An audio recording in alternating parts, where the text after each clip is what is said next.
मुसाहरों के मोहल्ले नहीं होते, टोले होते हैं। ऐसे टोले जिससे जब बाकी लोग गुजरते हैं तो नाक बंद करके निकलते हैं, क्योंकि एक बदबू आती है। गंदगी और गुर्बत के अलावा इनके मोहल्लों में आपको कुछ नहीं मिलेगा।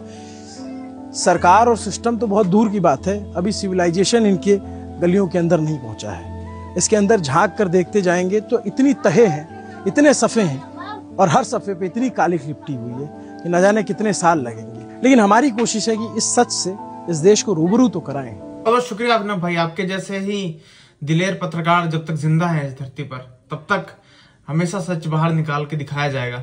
आज की वीडियो में शुरू करने से पहले मैं थोड़ा सा आपको अपने बारे में बता देता हूँ कि मेरा जो जन्म है वो बिहार के मुजफ्फरपुर जिले के अंदर एक गांव में हुआ था। और ये जो सीन दिखाया गया है इसका कहीं ना कहीं एक मैं भी विक्टिम रहा हूँ। ये जो चीज है कि उस जाति का जो एक बहुत बड़ा वर्ग है वो सच में ऐसी चीजों से जूझता है, और यही जब जाति जब बाहर निकलती है तब इनके साथ बिहारी होने का टैग जुड़ता है, ना कि इनकी जाति का टैग जुड़ता है। और ये वर्ग जब बाहर निकलती है, मेहनत मजदूरी सारे काम, रिक्शा पुलिंग या जितने भी निम्न प्रकार के काम है वो करती है।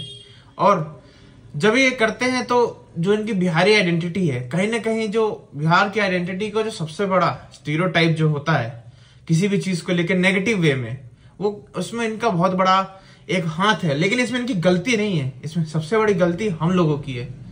हमारे जैसे जो अपने आप को सो कॉल्ड उच्चतम वर्ग से मानते हैं उस समाज के, क्या हमने इनका हाथ पकड़ा? क्योंकि अगर एक घर के अगर 5 में से 3 लोग भले ही बहुत उच्चतम लोग हों, लेकिन अगर 2 लोग भी कमजोर है ना, तो 2 लोगों की कमजोरी का फायदा पूरा का पूरा मोहल्ला उठाता है।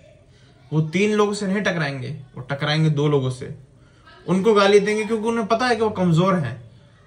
खानदान को गाली सिर्फ उन्हीं 2 लोगों की वजह से मिलेगी, उन्हीं 2 लोगों को टारगेट करके मिलेगा। और इसमें उन गलती 2 लोगों की नहीं है, इसमें गलती उन 3 लोगों की है जिन्होंने अपने उस भाई को छोड़ दिया ये कह के कि ये तो है ही उसी लायक। जब उसी लायक है तो वो तुम्हारे साथ ही जुड़ा है, तुम्हारे खानदान के साथ, तुम्हारी मिट्टी के साथ, तुम्हारी बोली के साथ, भाषा के साथ वही इंसान जुड़ा हुआ है, बाहर का आदमी नहीं जुड़ा हुआ है। तो तुम्हारी अगर 3 चीजें तुम्हें अगर सर उठाने को देती हैं तो तुम्हारी वो 2 कमजोरियां तुम्हें सर नीचा करने के भी उतने ही उपकरण देती हैं।